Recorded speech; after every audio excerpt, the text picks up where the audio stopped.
Alright, I think we're live. Let's see. Interesting.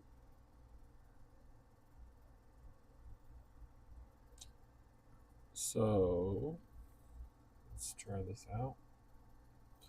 I think I'm going to be reading today. Put this down.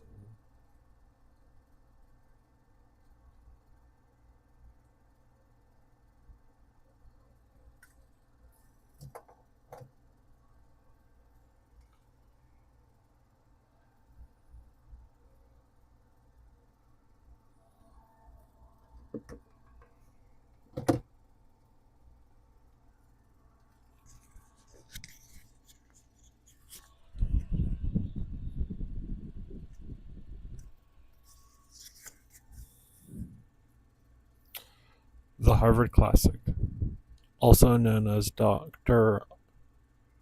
Foot, 5 Foot Shelf, compiled by and edited by Dr. Charles W. Eliot, President of Harvard University.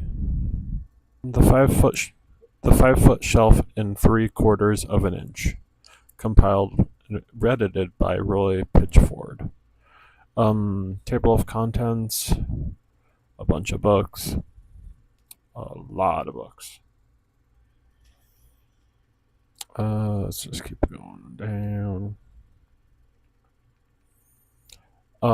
Benjamin Franklin, his autobiography. Introductory note. Benjamin Franklin was born in Milk Street, Boston on January 6th, 1706. His father, Josiah Franklin, was a tallow chandler who married twice, and of his 17 children, Benjamin was the youngest son. His schooling ended at 10, and at 12 he was bound apprentice to his brother James, a printer who published the New England Courant. To this journal he became a contributor and later was for a time its nominal editor. But the brothers quarreled, and Benjamin ran away, going first to New York and thence to Philadelphia, where he arrived in October 1723. He soon obtained work as a printer, but after a few months he was induced by Governor Keith to go to London, where, finding Keith's promise empty, he again worked as a compositor till he was brought back to Philadelphia by a merchant named Denman, who gave him a position in his business. On Denman's death, he returned to the former trade and shortly set up a printing house of his own, from which he published the Pennsylvania Gazette, to which he contributed many essays, in which he made a medium of aggregating a variety of local reforms. He began to issue his famous Poor Richard's Almanac, for the enrichment of which he borrowed or composed the pithy utterances of worldly wisdom, which are the basis of a large part of the popular reputation. In 1758, the year in which he ceases writing the almanac, he printed in its Father Abraham's sermon, now regarded as the most famous piece of literature produced in colonial America. Meantime, Franklin was concerning himself more and more with public affairs. He set forth a scheme for an academy, which was taken up and later developed in the University of Pennsylvania, and an American Philosophical Society, for the purpose of enabling scientific men to communicate their discoveries to one another. He himself had already begun his electoral research. researches in order to get leisure for study. Having now acquired comparative wealth, and in a few years he had made discoveries that gave him a reputation with the learned throughout Europe. In politics, he proved very able, and as an administrator and as a controversialist, he but his records as an office holder is stained by the use of made of his position to advance his relatives. His his most notable service in home politics was his reform of the postal system, but his fame as a statesman rests chiefly on his services in connection with the relations of the colonies with Great Britain and later with France. In 1757, he was sent to England to protest against the the influence of the pens in the government of the colony. Give me a second.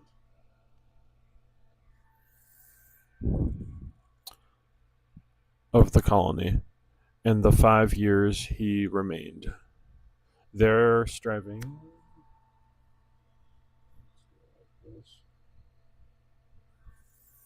to enlighten the people and the ministry of England to the colonial conditions. On his return to America, he played an honorable part in the Paxton affairs, through which he lost his seat in the assembly, but in 1764 he was again dispatched to England as an agent for the colony, this time to work in helping to obtain the repeal of the act left him still a suspect, but he continued his efforts to present the case. And Oliver, on his arrival in Philadelphia, he was chosen a member of the Continental Congress, and in 1777 he dispatched to France as commissioner for the United States. Here he remained till 1785, the favorite of the French society, and with such success did he conduct the affairs of the country. The first 5 chapters of his autobiography was composed in England in 1771, continued in 1784 to 5, and again in 1788, at which date he brought it down to 1757 after a most extraordinary series of adventures. The original form of the manuscript was finally printed by Mr. John Bigelow, and as he reproduced in recognition of its value as a picture of one of the most notable personalities of colonial times, and of its acknowledged rank as one of the great autobiographies of the world. Okay. Dear son, I have ever had pleasure in obtaining any little anecdotes of my ancestors. You may remember the inquiries I made among the remains of my relations when you were with me in England, and the journey I undertook for the purpose of imagining it may be equally acknowledgeable to you to know the circumstances of my life, many of which you are yet unacquainted with, and expecting the enjoyment of a week's uninterruptible leisure in my present country retirement, I sit down to write them for you, to which I have besides some other inducements, having emerged from the poverty and obscurity in which I was born and bred, to establish some of them suitable to their own situations, and therefore fit to be imitated. What's that mean? Let's go back a little bit. Going backwards.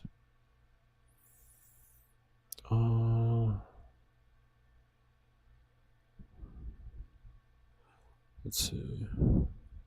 About felicity, I believe that means just to be like overjoyed, I guess. I think that's what that means. Um, and he was talking about his family and with the family that he has left. Uh, what is his like family line like? Interesting.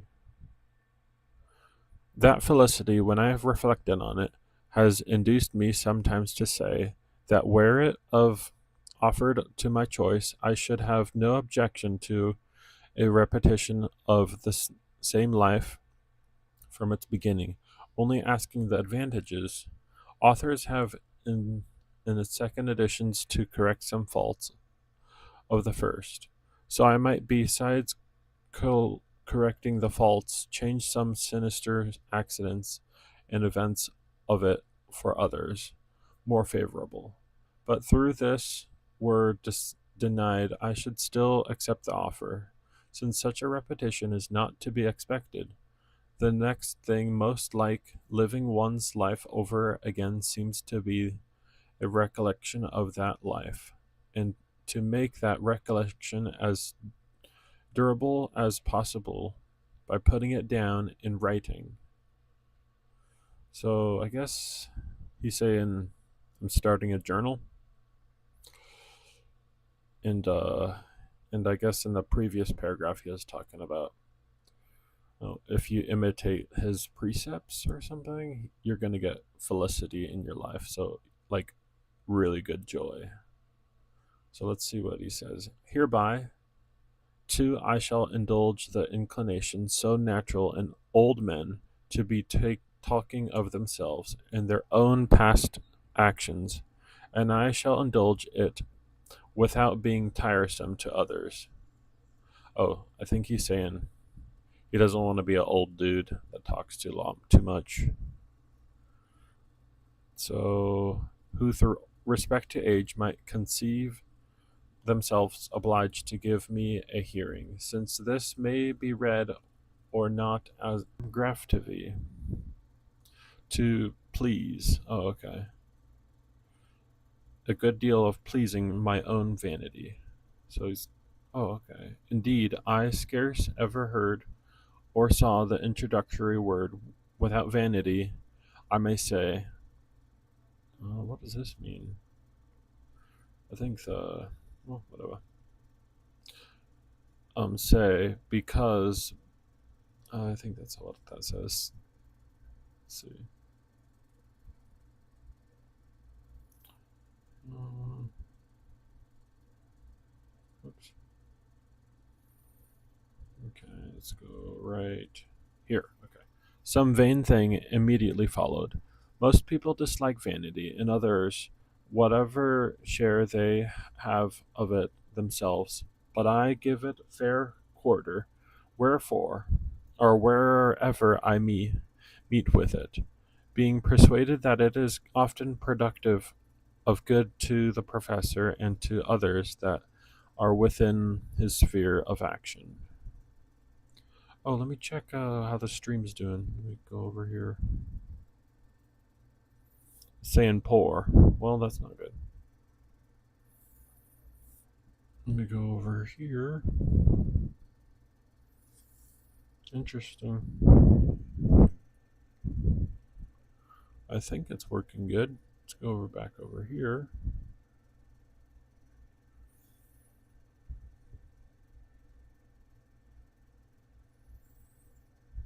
Okay.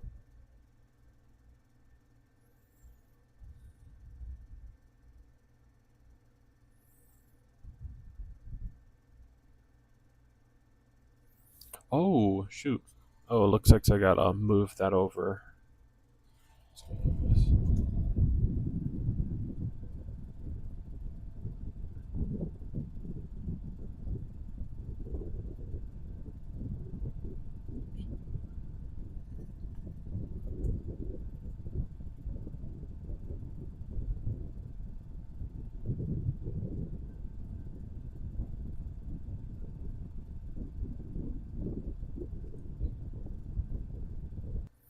But that's okay.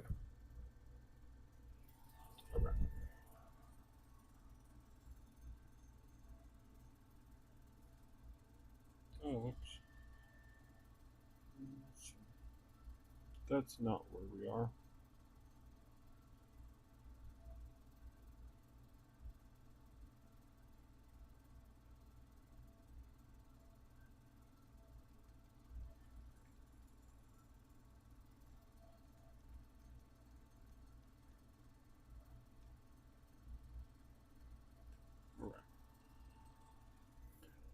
But some vain thing immediately followed. Most people dislike vanity, and others, whatever share they have of it themselves. But I give it a fair quarter, where wherever I meet with it, being persuaded that it is often productive of good to the possessor and to others that are within his sphere of action.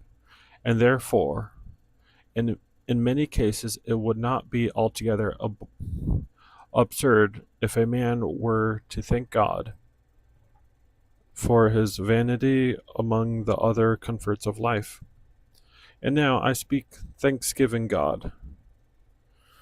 I desire with all humanity to acknowledge that I owe the mentioned happiness of life, of my past life, to his kind providence, which I lead which lead me to the means I used and gave them success. My belief of his induces me to hope through the to hope, though I must not presume that the same goodness will still be exercised towards me, in continuing that happiness or enabling me to bear a fatal reserve which I may experience as others have done. I should probably check if the mic sounds good.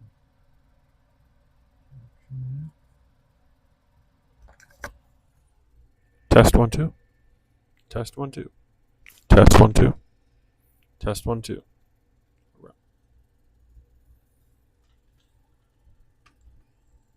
Let's see.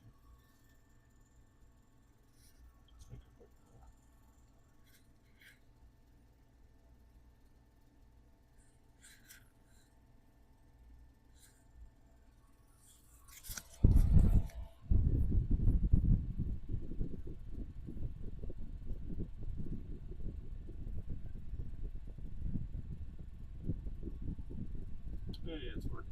All right.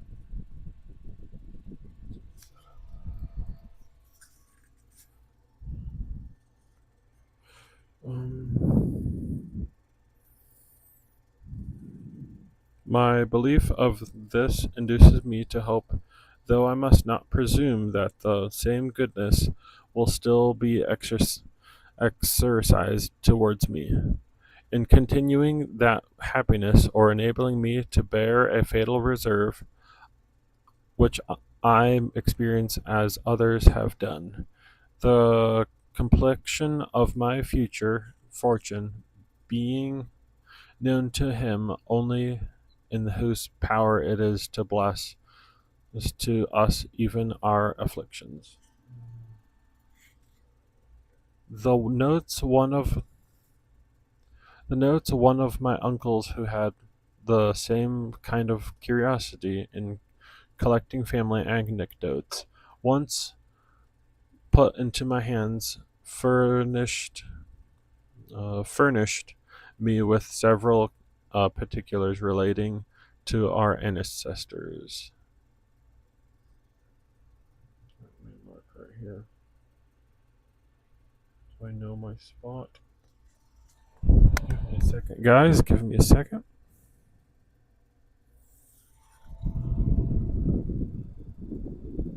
Still looks like we're doing good. 23 minutes.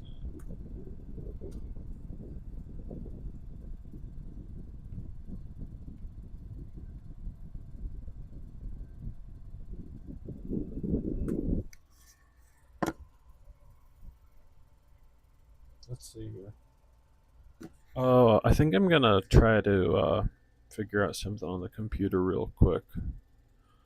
I kind of want. Shoot, I'm forgetting what I'm doing. Let's see. What was it I want to do?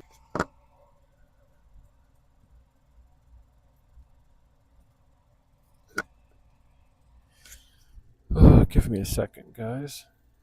Oh yeah, I remember. I want to make this tablet wireless. So let's do that.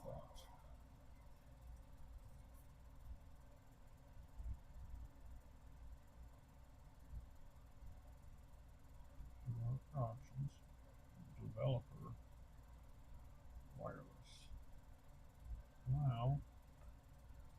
And then let's figure out the address of this.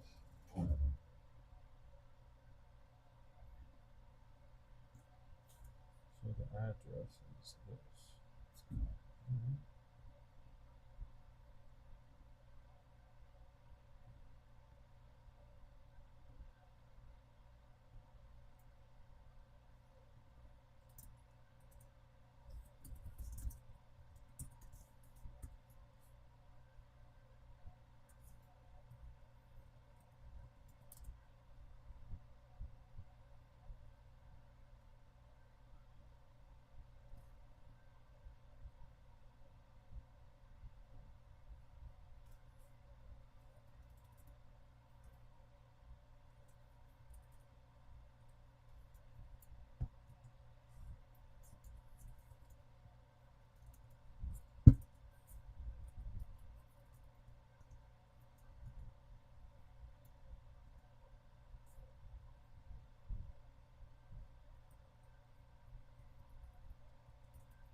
Let's see.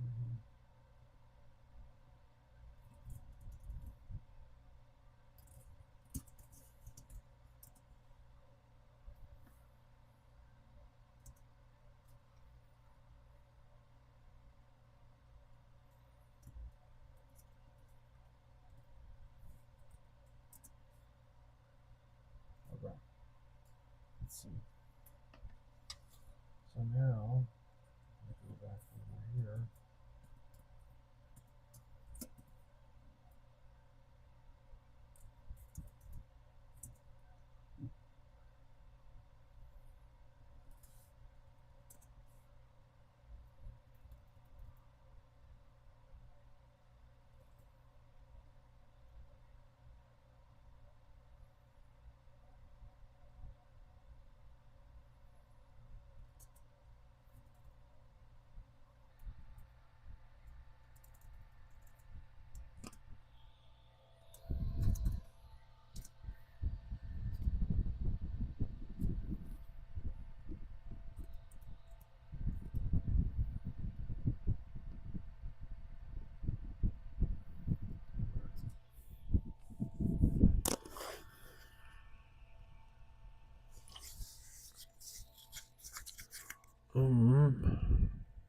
From these notes, I learned that this isn't working.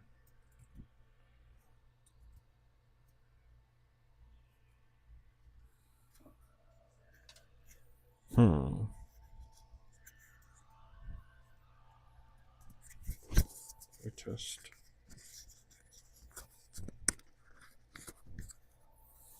test 1 2.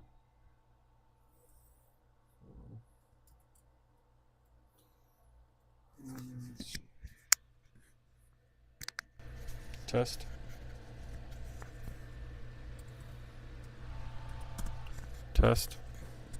Test 1 2. Test. All right.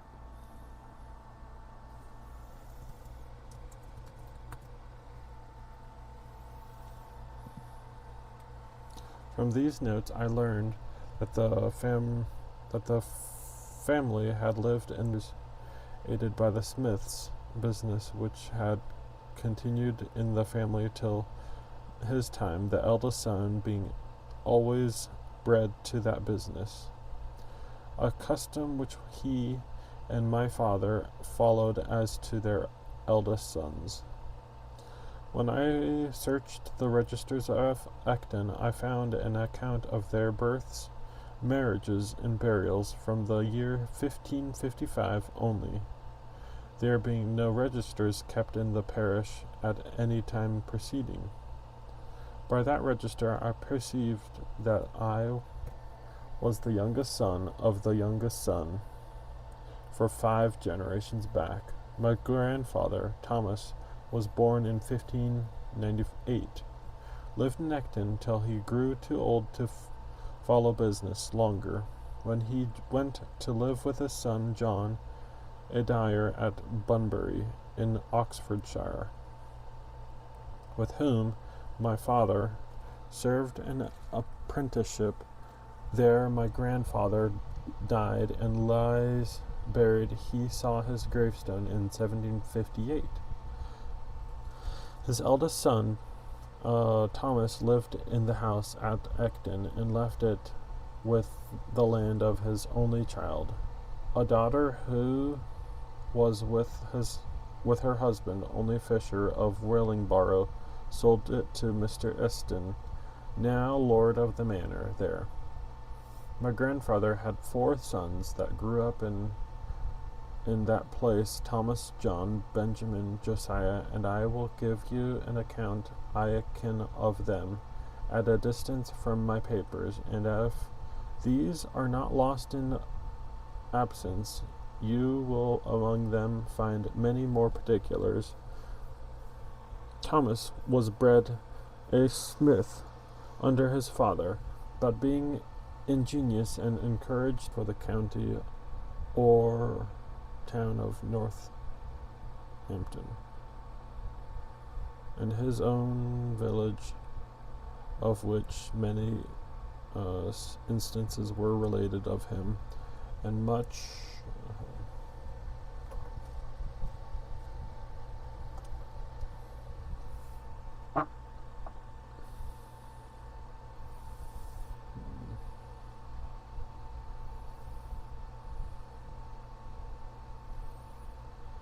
of which many instances were related of him, and much taken notice of the patronized by the then Lord Halifax. He died in 1702, January 6, Old Style, just 4 years to a day before I was born.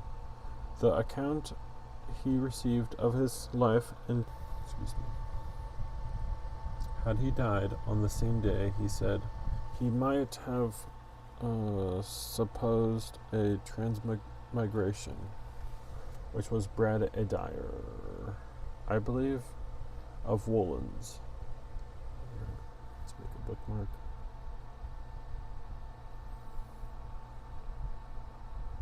So I remove these.